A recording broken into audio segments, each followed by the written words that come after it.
In the future world, 500 years from now, biorobots have become as common as cars. They have nearly replaced humans in every field of work. Not only are they skilled in doing laundry, cooking, and taking care of children, but they are also strong and obedient, never feeling tired. The biorobots are programmed not to harm humans. Even if they are subjected to fatal attacks, they are not allowed to resist. Mike's wife suddenly developed heart disease and had been lying in the hospital for long-term treatment. He worked while taking care of their children, and every day he was overwhelmed with stress. He decided to visit a showroom to buy a housekeeper robot. His daughter was fond of a female robot.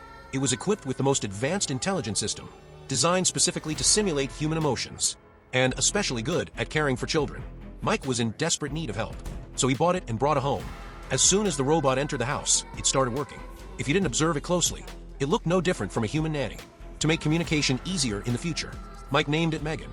After work, Mike was astonished to see that the messy room had been cleaned and tidied up, as if they had moved into a new home. In the evening, Megan cooked dinner for them, and then stood aside like a servant. They were treated like royalty, although the household chores and children were taken care of. Mike's work faced an unprecedented crisis. The manager decided to replace all workers with robots. One robot could replace the work of 5 humans. They were efficient, never tired, and would always obey instructions. No employer would refuse such a thing. A few days later, the construction site was left with only robots. All the colleagues Mike had worked with were laid off. Since a human technician was needed on-site for supervision, Mike was lucky to keep his job. After work, his former colleagues invited him for a drink, bitter over having their jobs taken by robots. Fueled by alcohol, the group went to the construction site where they used to work. The robots were locked in containers at the time, and only Mike had the authority to open them. Adam, who had worked with him for over 10 years, knew Mike liked to use his daughter's birthday as the password. Sure enough, he opened the door. Inside, the robots were charging. Adam called out one of the robots, mocking and ridiculing it, even making some crazy moves. This was a huge mistake, and Adam was in deep trouble. When Mike got home, he quickly took a shower. Just as he walked out of the bathroom, Megan suddenly barged in. She pressed her finger to Mike's neck, noticed his fast pulse and high blood pressure, and knew that he had had another bad day. Without hesitation, Megan took off her clothes and pounced on Mike, saying she would help him relieve his stress.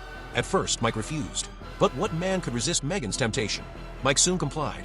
The next day, Adam came over, saying the company had found out it was him who had sabotaged the robots, and they had decided to sue him for compensation.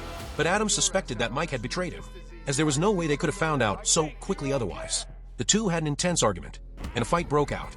Adam knocked Mike to the ground. Under the influence of alcohol, he lost his reason and picked up a bottle, intending to smash it over Mike's head. Luckily, the robot stepped in to help. But Adam still wasn't satisfied.